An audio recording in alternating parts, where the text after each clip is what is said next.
आज के इस वीडियो में हम यूपीएससी टॉपर के आंसर बुकलेट से इंग्लिश सीखने वाले और किस तरीके से आंसर लिखते हैं वो भी हम कवर कर रहे हैं। ये आदित्य श्रीवास्तव जिन्होंने फर्स्ट रैंक हासिल किया था उनकी एसए की आंसर कॉपी है ये, और ये सारा क्वेश्चन है। इसे मैंने डिटेल में भी जो आदित्य श्रीवास्तव सर है उनकी एक प्लेलिस्ट बनाया हूँ मैं स्पेसिफिक, तो आप जाना प्लेलिस्ट में देख लेना। उनके नाम से एक प्लेलिस्ट बनी हुई है और उसमें मैंने एक क्वेश्चन डिटेल में आपको बताया हूँ और कैसे लिखना है वो भी समझाया हूँ, इंट्रोडक्शन, बॉडी कल्कुलेशन। और हम यहाँ पर क्या करने वाले, कोई भी कॉन्सेप्ट उठाने वाले हमारे इंग्लिश को इम्प्रूव करने के लिए। ये उन बच्चों के लिए वीडियो है, उन स्टूडेंट्स के लिए वीडियो है जो आंसर राइटिंग करते हैं और अचानक से रुक जाते हैं, उनको इंग्लिश लिखना ही नहीं आती है, फिर बोलते वक्त रुक जाते हैं, दिमाग में नॉलेज होता है, कंटेंट होता है लेकिन बोल नहीं पाते, उन्हीं के लिए ये वीडियोस है। सो अगर आप कोई चीज़ स्पेसिफिक चाहते हैं, जैसे वोकैबुलरी चाहते हैं यूपीएससी के लिए, तो कोई 10 पावरफुल वर्ड्स लाता हूँ मैं कोई भी टॉपिक से रिलेटेड, तो इसे फॉलो करना है प्लेलिस्ट को। डिस्क्रिप्शन में लिंक्स मिल जाएंगे। यूपीएससी टॉपर के एनालिसिस, जो कॉपी की एनालिसिस है वो इसी वीडियो में मिल रहा है। इससे इंग्लिश की स्ट्रैटेजी, स्टाइल और आंसर राइटिंग सारी इंप्रूव होगी आपकी। और यूपीएससी के इंटरव्यूज़, बायोग्राफीज टॉपर्स के जो भी होते हैं वो देखने के लिए आप इसे फॉलो करना। द हिंदू से अगर वोकैबुलरी सीखना चाहते हैं, कीवर्ड्स या कॉन्सेप्ट, तो आप इसे फॉलो करना। और अगर स्टेप बाय स्टेप इंग्लिश सीखना चाहते हैं यूपीएससी के लिए तो इस प्लेलिस्ट को फॉलो ज़रूर करना। लिंक सारे डिस्क्रिप्शन में मिल जाएंगे आपको। और साथ में इस वीडियो को लाइक ज़रूर करना क्योंकि इंस्पिरेशन मिलता है और दूसरों को सीखने का मौका भी मिलेगा। तो हमेशा की तरह कॉन्सेप्ट क्लैरिटी होगी, प्रैक्टिस क्वेश्चन होगी यूपीएससी लेवल वाले, मेंस इंटरव्यू में और डेली लाइफ में आप इसे अच्छे से इस्तेमाल कर सकते हैं। आज हम देखने वाले हैं हैड का इस्तेमाल। हैड क्या होता है? Past tense. ये अब हैव का जो हैव है हमारा, हैव और हैज़ का ये क्या है? हमारा पास्ट टेंस है। हैज़ ही शी के लिए इस्तेमाल होता है एक नाम के लिए, और ये परफेक्ट टेंस में इस्तेमाल होता है। क्या चीज़ें प्लेलिस्ट में मैंने पूरा डिटेल में बताया हूँ आपको, वो देख लेना है। आज हम पास्ट परफेक्ट टेंस देखेंगे। ये भी हमने बताया है कि कोई काम कर चुका था, कर चुकी थी, कर चुके थे, ये वाला सेंस आता है इसमें। She had completed the answer before the bell rang. So उसने कंप्लीट कर दिया था आंसर को बेल रिंग होने से पहले। बेल रिंग यानी रिंग का सेकंड फॉर्म रैंग होता है। सो मैंने ये भी बताया था आपको, अगर ये पास्ट परफेक्ट में है तो ये या तो सिंपल पास, मतलब सिंपल पास में होना चाहिए, टेंस कंसिस्टेंसी कहते हैं। So they had left before I arrive, तो वो जा चुके थे मेरे आने से पहले। I had studied that topic already, मैंने वो टॉपिक पहले ही पढ़ चुका था। The UPSC team had check the documents before verification, तो यूपीएससी की टीम ने क्या किया? चेक किया डॉक्यूमेंट्स को वेरिफिकेशन से पहले। He had forgotten his ID card at home, so वो भूल चुका था कार्ड को, आईडी कार्ड को होम पर, घर पर। सो ये सारी चीज़ें मैंने बताया हूँ, इसलिए मैं इसे स्पीड में पढ़ा दिया हूँ आपको। अब दूसरा देखते हैं हम कि कोई चीज़ आपके पास है, मतलब कोई चीज़ पोजीशन में, अधिकार है आपका, कोई चीज़ आपके पास है। जैसे मेरे पास कार है तो मैं क्या बोलूँगा? I have a car. लेकिन इसे मुझे पास्ट में बोलना है तो मैं बोलूँगा आई हैड अ कार। और अगर इसे मुझे नेगेटिव बनाना है तो याद रखना है डिडंट हैव का इस्तेमाल करना है आपको। डिडंट हैव, ये डिडंट हैव क्या होता है? डिड नॉट का ये कॉन्ट्रैक्शन है, यानी इसे छोटा करके बनाया है। इसी को छोटा करके क्या बनाए? डिड नॉट बनाए, डिडंट बनाए, राइट। तो I didn't have a car, ऐसा बोलना है आपको अगर इसे पास में बनाना है तो। आई हैव अ कार, मेरे पास कार है, उसको पास में बोलना है आई हैड अ कार, मेरे पास कार थी। अब मुझे बोलना है कि मेरे पास कार नहीं थी। I didn't have a car, कि मेरे पास कार नहीं थी। I had not a car नहीं बोलना है, वो गलत होगा। तो चलिए अब एग्जाम्पल सेंटेंस देख लेते हैं। So he had a good set of books, so उसके पास मतलब किताबों का अच्छा खासा सेट है। सो ये बोलना है। इसी को अगर के नेगेटिव बनाना है आपको, मतलब नहीं बोलना है, तो क्या बोलेंगे? He didn't have a good set of books. और अगर से इसी को क्वेश्चन बनाना है तो क्या बोलना है आपको? डिड ही हैव, और बाद में ये जुमला, अ good set of books. So did he have, और ये याद रखना है नेगेटिव के लिए डिडंट हैव या डिड नॉट हैव का इस्तेमाल करना है, राइट। और कौन इसके लिए, क्वेश्चन के लिए, इस तरीके से। सो ये था, मैं आपको बताना चाह रहा था ये वैसे। चलिए उसके बाद है we had a dream of becoming IAS officers, तो हमारा मतलब ड्रीम था कि हम IAS ऑफिसर्स बने। She had no doubt about her preparation, तो उसके पास कोई डाउट नहीं था, उसको उसके प्रिपरेशन पे कोई संदेह नहीं था। They had the courage to speak the truth, तो उनके पास क्या है? करेज है, हिम्मत है सच बोलने की।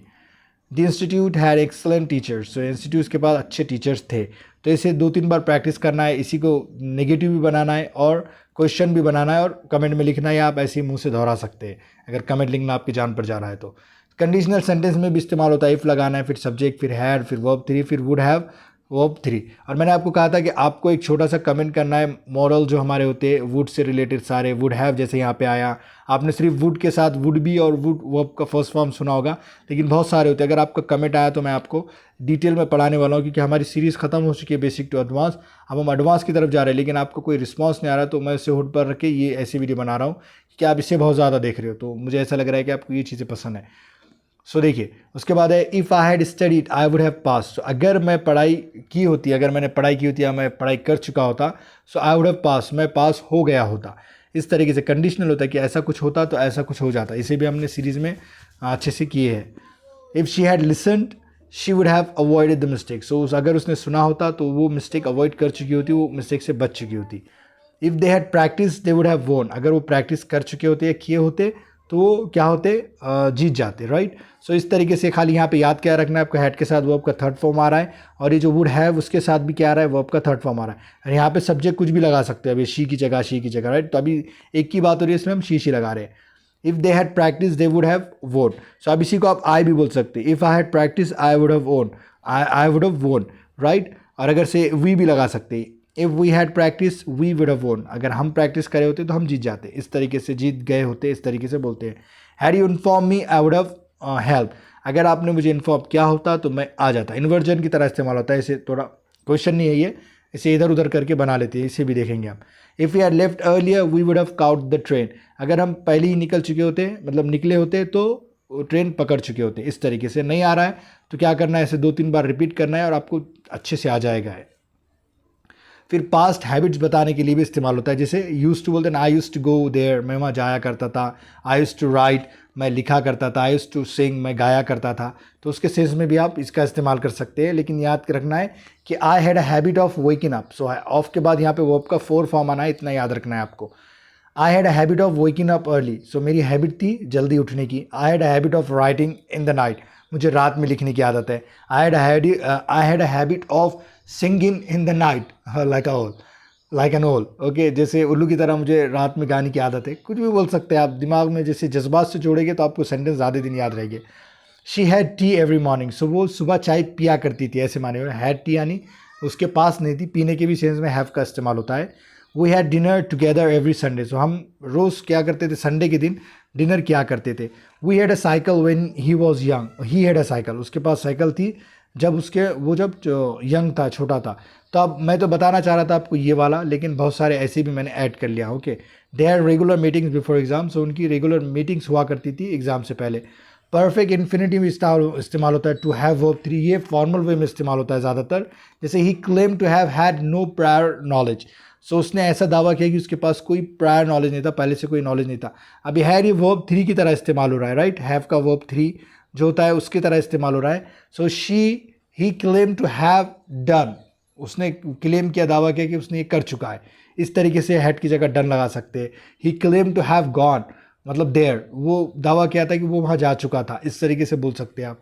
She was proud to have had such a teacher. So वो उसको मतलब शिक्षा पर पाकर गर्वित, क्या बोलेंगे, गर्वित थी, राइट। मतलब प्राउड फील हुआ, सम ओके, कुछ हिंदी वर्ड्स ऐसे वैसे हो जाते हैं मेरे से, sorry for that. The team appear to have had strong coordination. So जो टीम थी उनके पास बहुत ही स्ट्रॉन्ग कोऑर्डिनेशन था, तालमेल था। He was fortunate to have had guidance from a topper. So उसकी खुद किस्मती थी कि उसे टॉपर से गाइडेंस मिली थी, भाग्यशाली था उसलिए। अब हिंदी में आप सेंस लेना है सिर्फ आपको, या फिर एग्जैक्ट ट्रांसलेशन के लिए देख सकते हैं, मैं इसे पढ़ता नहीं हूँ, सेंस लेकर आपको मायने बोलता हूँ। The organization is believe to have had a major role. So organization का ऐसा मतलब ऑर्गेनाइजेशन पर ऐसा भरोसा है कि उसका मेजर रोल था इसमें, मतलब उसकी भूमिका थी, संस्था की भूमिका थी कुछ काम में। इस तरीके से इसका सेंस आता है। फिर इसके बाद हैड टू का भी इस्तेमाल, कोई पास्ट ऑब्लिगेशन है, हैव टू का ये पास्ट होता है। सो हैड टू के बाद क्या लगाना है, वो आपका फर्स्ट फॉर्म, यानी go, come, send, study, write वगैरह। So I had to write the entire answer because of one mistake. So मुझे पूरा का पूरा आंसर लिखना पड़ा एक मिस्टेक की वजह से, एक गलती की वजह से। सो हैड टू याद रखना है, और उसके बाद वो आपका फर्स्ट फॉर्म होना चाहिए, rewrite. She had to explain the topic clearly in the interview. So उससे क्लियरली इंटरव्यू को एक्सप्लेन करना पड़ा, टॉपिक को, राइट, उस इंटरव्यू में। The aspirants had to submit their forms before the deadline. So aspirant को submit करना पड़ा उनके फॉर्म डेडलाइन से पहले। We had to change our strategy after 3 fails attempt. So हमें हमारी स्ट्रैटेजी चेंज ही करना पड़ा, कब, 3 अटेम्प्ट्स के बाद, फेल होने के बाद। We had to study late night to cover current affairs. हमें रात को पढ़ना पड़े थे, ये बोल सकते हैं आप, करंट अफेयर कवर करने के लिए। सो हैड टू यानी I had to go there, मुझे वहाँ जाना पड़ता था। एक ऑब्लिगेशन बताते हैं हम कि कुछ आप पर जिम्मेदारी है, कंपल्शन है, इस तरीके से। तो ये रहे आपके पास प्रैक्टिस क्वेश्चन, इसे देखना है। इसके बाद वाले स्लाइड में आंसर्स है, तो इसे देखना है कितने सही है, कमेंट में ज़रूर बताना, लाइक करना, वीडियो कैसा लगा आपको।